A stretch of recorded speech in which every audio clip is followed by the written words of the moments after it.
Hi, Almalex Lives. I think it's time to play a little 7 Days to Die. Oh, what the heck? I tried to jump and I fell sideways for some reason. That's not my intention.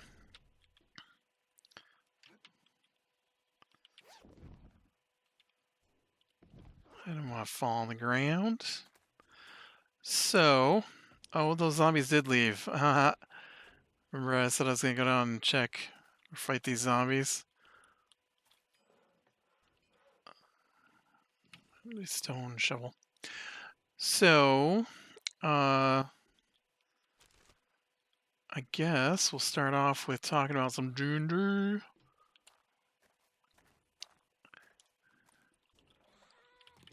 Guess I can take my things back here. So yes, we got to play our D&D last night. It went all right. I don't think anything too major, irritating happened, which is a rarity. We did start off with our standard surprise attack by bad guys, and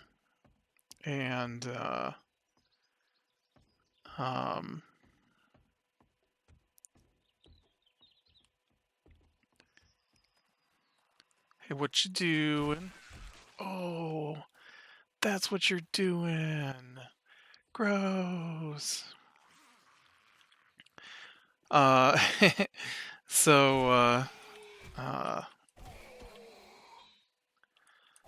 yeah, we had ended the previous play,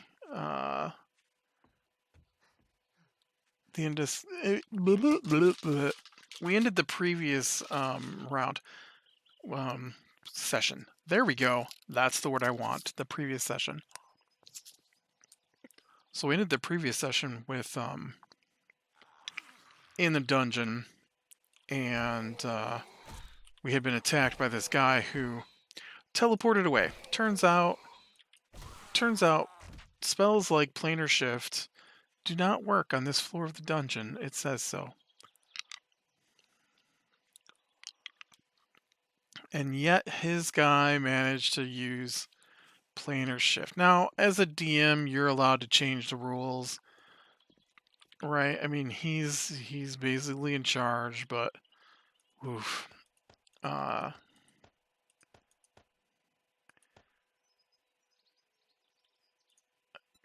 that into scrap. Turn that into scrap. Okay. The problem is that the rules aren't applied fairly across the board, and that's the problem. The real problem I have with the DM, I guess, is that things don't play out equally. And one of his constant things that happens is that he will do something and not read how it's supposed to work, and then when you try to do the same thing, he will suddenly decide to go look at how it's supposed to work and then be like, that's not how that works. And then you're like, well, I mean, that's how you did it on your bad guy's turn. He's like, oh, well, if I did it was a mistake, but that's not how we do it. We do things according to the book. He says that a lot. We do things according to the book. I guess there was a situation where we like, so there's a lot of rules in D&D, right? And so sometimes you gotta look stuff up. I guess you don't have to. Some people play where they just play and then they look up the rules afterwards, but we like to look up the rules during. And so he our rogue wanted to use an ability that lets him reduce the damage of an attack. It's called, I don't remember what it's called. I was going to say what it was called, but I just realized I'm not sure what it's called. Because they've got two different. Oh, nice. They've got two different rogue abilities that deal with damage like that. Um, one is one is the one that I wanted to talk about, and the other is called evasion, I think. And so evasion, if you roll a dexterity save, meaning were you fast enough to jump out of the way? If you roll a dexterity save and you um, succeed, then you take no damage from whatever it is that you were trying to dodge. And if you fail, you only take half damage. And so we got hit by fireballs last night. The guys we were fighting, both of them, opted to launch fireballs into the tiny room that we were currently in. And so the thief wanted to roll, or wanted to half the damage. And so this is where the weird instructions of D&D take place. The guys who write this stuff are not great at writing the rules in ways that make sense. And sometimes things are written in a way that do make sense, but sometimes things don't make sense. And one of the big things that make it confusing is that they name things the same name as what other things are called, and you're just supposed to know when it applies to one and not the other. And so and some things are like common sense, right? So you're supposed to apply common sense to understand this rule, and another time it doesn't follow the common sense rule of thumb, and it's just confusing. And so this is one of those occasions. So a dude throws a fireball, and the rogue's ability says an attack they can see. Now the trick is that there's a lot of different things in the game that are considered attacks. And so it wasn't a big A attack, which would mean the attack ability. It was just an attack you can see, lowercase a.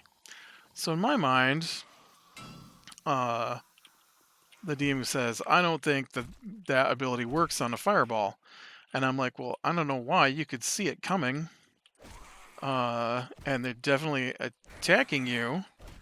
So to me, if someone throws a fireball at you, that's an attack.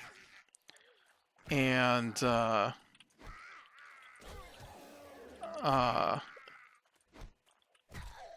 then the DM is like, no, it's an attack. And I'm like, no, it's not a capital A attack in the rules. It's a lowercase a. And that makes a difference because some things say attack with a capital A and they mean the attack action. So it would be if a creature takes or if an entity takes an attack action against the rogue and they can see the attack, meaning they're not invisible or blinded or something like that, then they can use whatever the ability is called, right? And I can't pronounce that word, half. They can take half the damage. Halve. That's a weird word. I don't know how to pronounce it, apparently, tonight. Anyways. And so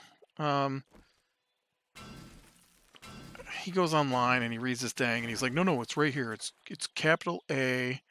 I'm like, dude, I'm on D&D Beyond where the rules are kept. Copy paste. Here is the rule. It is not a capital A. I don't know where you're reading it. And I think that some of the problem is that he doesn't clarify his versions when he does things. And so I'm pretty sure that sometimes he uses the correct version of things, and other times he uses older versions of the game which played differently and had way different stats and abilities and things. And I'm pretty sure that some of the guides that he uses to run our games are the older versions and they don't match abilities and spells and things like that, which causes some of the arguments because he'll do something that isn't how the rule is written anymore. And then we have to talk about, no, they can't do that. And I'm not taking insane. That is not a car part. That is a stone axe. I'm not taking 30 extra damage because that's what the previous version said when your guys had 3 times as much hit points as we do now and healing was part of the fight. So I'm not saying that last night was part of that. I'm just saying that that's why we have so many discussions, is because we don't really know the rules that well necessarily. And it's been a while since I played a rogue, so I don't have the rules up when I'm playing for a rogue. I have the rules up for my bard and my fighter. And yeah, so we argued a little bit about that, and we decided that. Well, no, we didn't decide. There's one of the writers for D&D 5th edition posts things that are answers to questions about things like that. And so he said that he wouldn't consider fireball a attack you can see for the purpose of whatever that ability is called.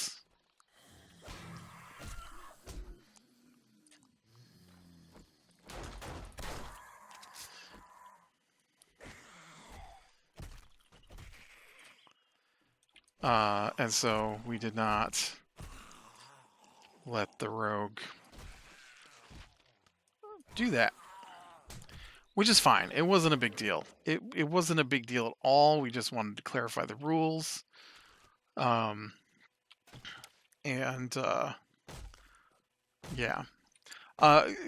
Okay, so like further clarification when I was talking about the attack ability, right?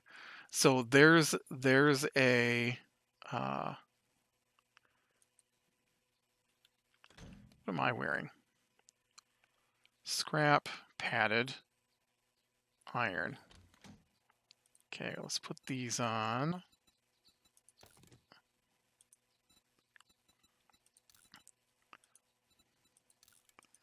Take these, we'll scrap these. Don't want that, we'll take these, we'll scrap these, throw that out. Okay.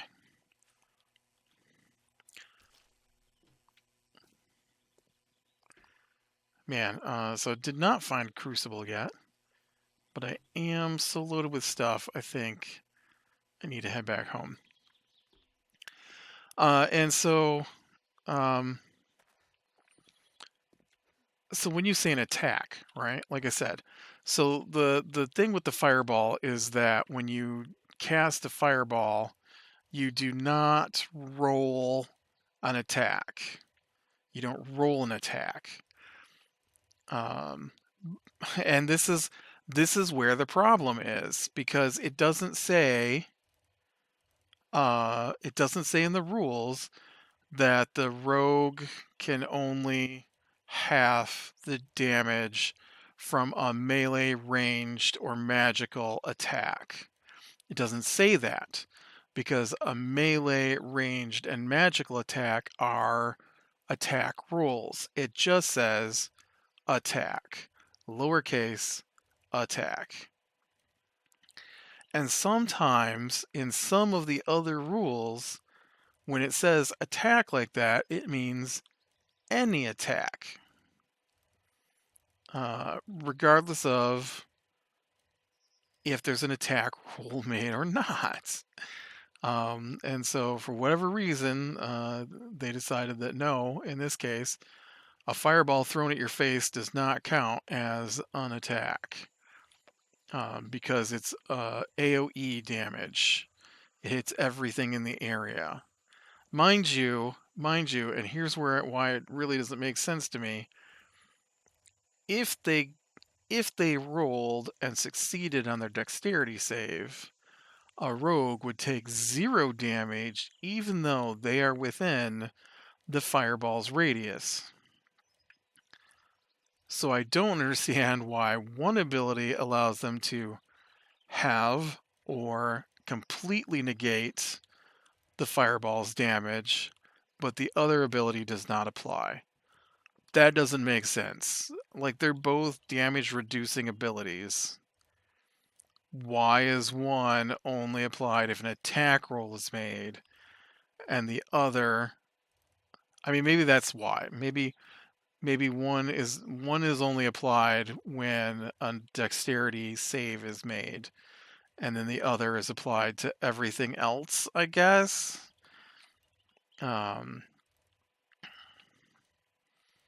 I don't know. Then my DM tried to say that other things like burning hands and stuff also wouldn't be able to be halved. I don't know. I'd really have to dig into the rules to look at what those different spells do, because some of those have got to be roll a spell attack, right? And then that would count as an attack, right? Because it's a spell attack. I'm not gonna lie, I turn around and use those rules back against him, and so I have taken a lot of spells that don't require an attack. Instead, they require a saving throw, even though I know that he's gonna cheat because he does all of his rolls where we can't see them, and just calls out numbers. Not all of his rolls are cheat, but you can tell. You can tell. I had. I was trying to remember how it worked. I had. Oh no. What did you do? Gravity stopped working for me there for a second. I really need to start taking the roads, right? Where's the nearest road? I've got to stop driving through the wilderness because it takes me way longer to get out of here driving through the wilderness, I think, than it would take if I just took some roads.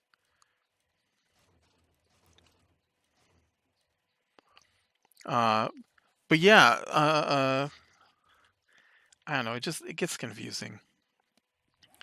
And it doesn't help that our DM is very lax. I wish he would roll where we can see. He's like, no, I can't do that because then what if I have to fudge the rolls? To, what if it's going to kill you and I need to change the number so it doesn't kill you? I'm like, no, I don't want to play that way. If you kill me, you kill me. That's how the game works, man. That's how we want to play. But nope. And I know for a fact that he's cheating with some of the rolls. Because, as I have said, he spouts that we have to do everything by the book. And so there was one of my characters, this is what I was trying to say before I got sidetracked. One of my characters had super high AC. And we ran into some really low-level monsters. And so at that point, they pretty much shouldn't have been able to touch me. I don't recall why my AC was so high, but my AC was 24, I think, at that point.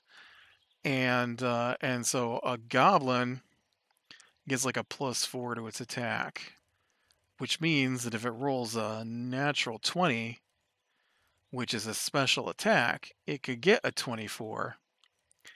But they weren't rolling and getting their special attacks.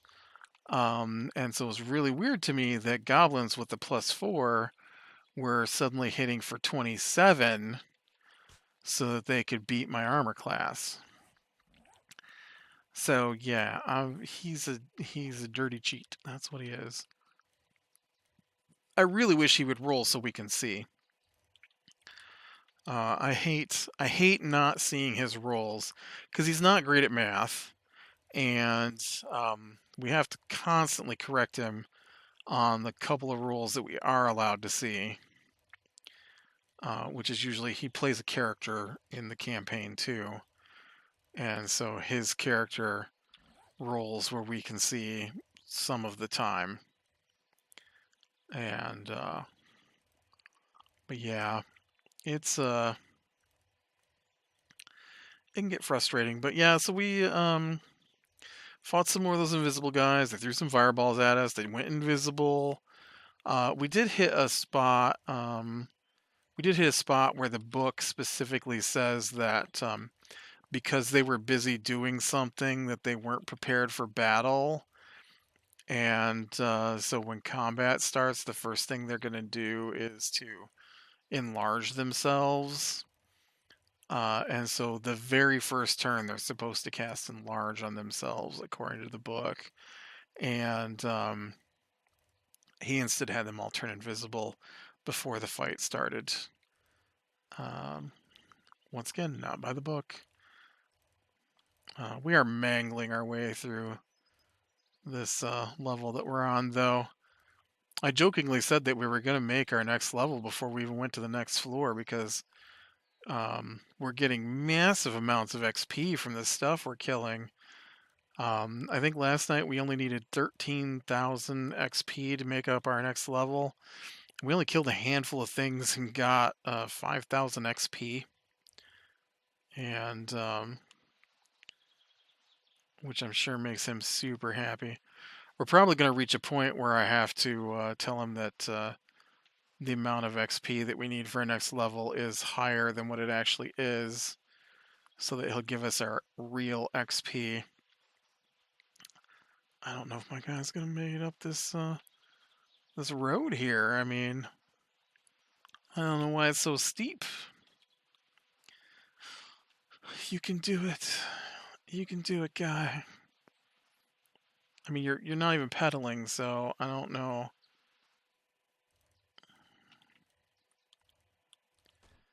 I don't know if you can actually do it, but yeah, I mean, he did. Yeah, we've had to do that a couple of times where we get close to our level, and he's like, I can't believe how much XP you guys are getting. You're gonna go up your levels too fast. And then we get to the end of the night, and he's like, well, how much XP do you need to go to your next level? And we'll need like 6,000. So I'll be like, oh, we need about 11,000. Just a little under 11,000. And he goes, okay, so you got, let me calculate all this out. So it's 7,400 XP. Like, nice. We went up our level. What? Yeah, we only need like 6,000 something to go up our level. You told me it was just under 11. Well, I mean, 6,000 something's under 11, right? Why? What were you going to give us if I told you we only need 6,000 something? Well, not that. Exactly.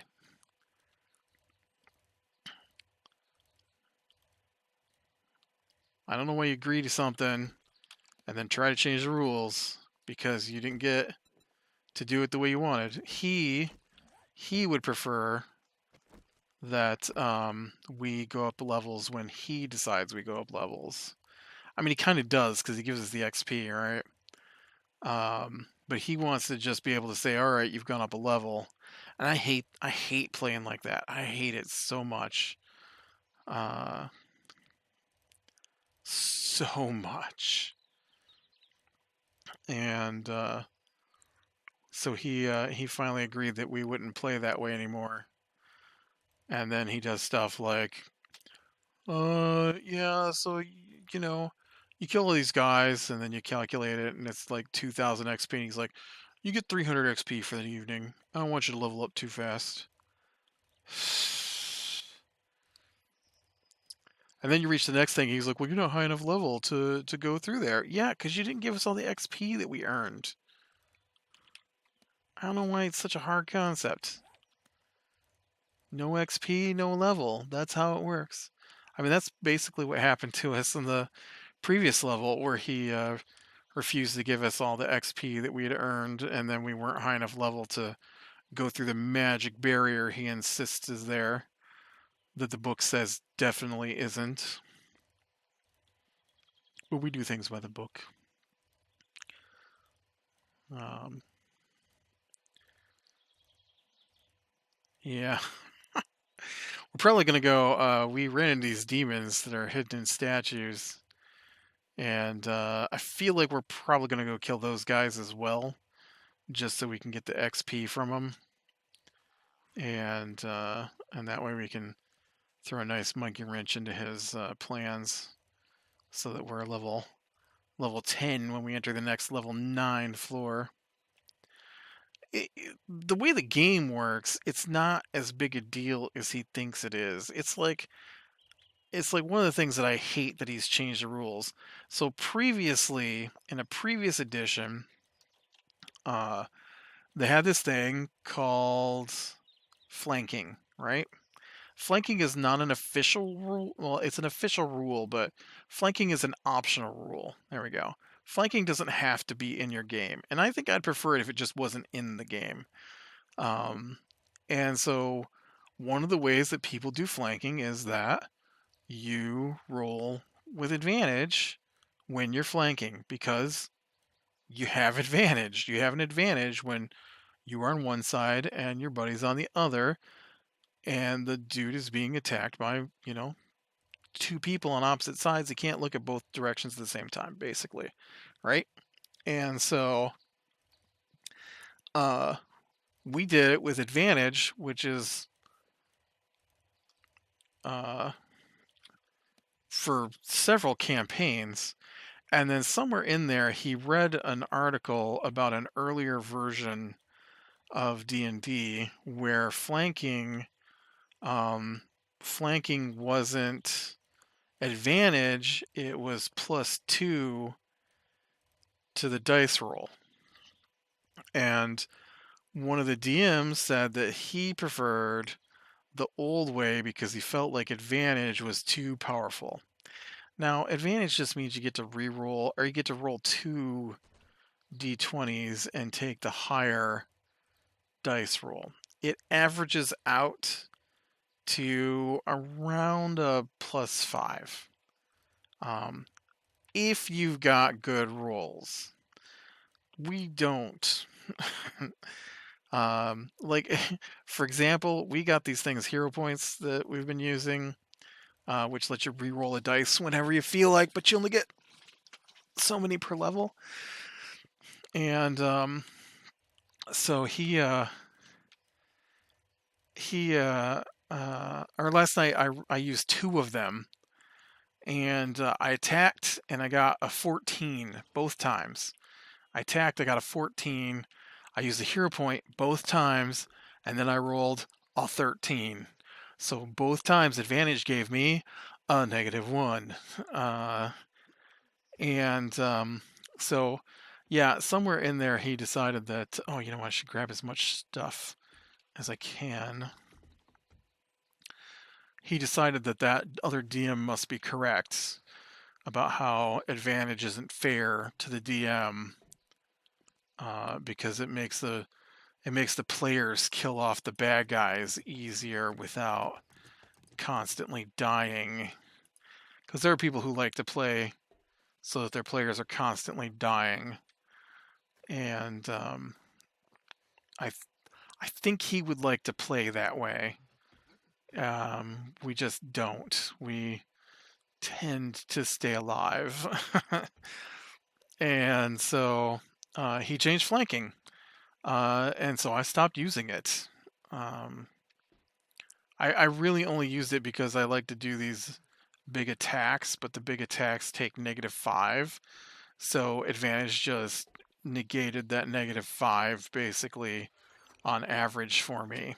And well, he didn't like that, I guess, and so now it's a +2, and so I just stopped using it.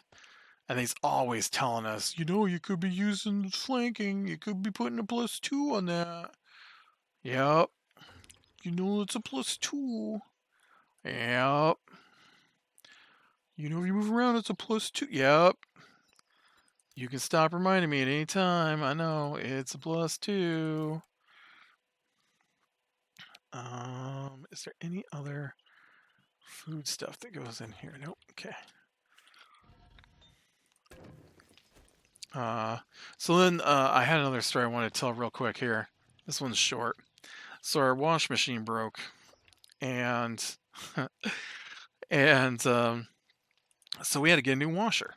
I guess we didn't have to get a new washer, but we don't want to use the laundromat. All right. And so, oh, there was some more medicine right there. Recogs. So, we ordered a new washer, and we ordered it. We ordered it with in-store pickup, so that we could, not have to wait until um, until November. I think the one place said that they wanted to deliver it in November, and so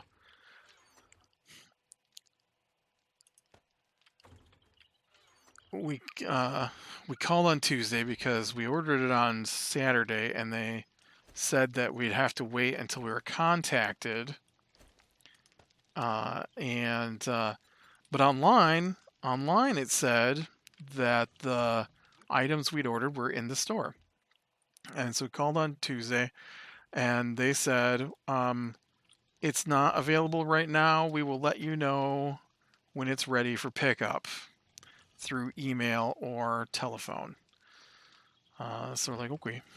And so then my brother-in-law, who has a truck, who was going to go get it, does something else on Tuesday. And Wednesday, I couldn't go. And then when I got the confirmation, it said that I had to be there because I'm the one that purchased it, and they need the person who purchased it, whose name is on the card used to purchase it, is there to confirm that, yes, they are, in fact, purchasing the item. And so I have to go. So I couldn't go yesterday.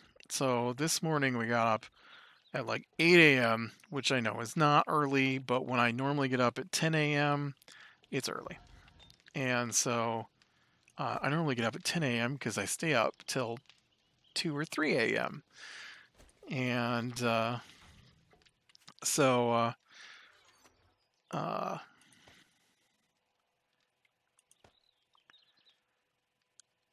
so we head out there today, and would you believe we get out there, and it says they told him on the phone when he called to ask if we could pick it up yet, that we could call from the parking lot and tell them that we're there, or pull into the curbside pickup area, and that they would bring it out to us. And so when we got there, I saw on the curbside pickup sign that it said that you could check in through the app. So I loaded the app on my phone, and I curbside acknowledged we were there and what order we were there for, and then we waited, and we waited, and we waited. We waited probably 20 minutes, It said it would take 15 minutes. We waited 20 minutes, and then this guy comes over and he goes, "You guys have been sitting here a while." I'm like, "Yeah, we checked in on the app and no one's come out yet." And he's like, "Yeah, sometimes our phones inside don't work good." What? What? But I checked in on the app. The app is the computer. The app is not a telephone. What do you mean? Uh, so he asked for my name and number, and then went in to see what was going on, and then we waited, and we waited, and we waited, and we waited, and we waited, and we waited, and so now it's like 10:45. We'd been there for like 45, 50 minutes at this point, and so I got out and got my mask and put it on and was getting ready to go in the store to find out what was going on, and I noticed that I had emails, and I'm like, oh, let me check these emails, because they're from the company that we ordered it from, whose store we were sitting out front of, and it said this item was picked up at 10:25. I'm like, what?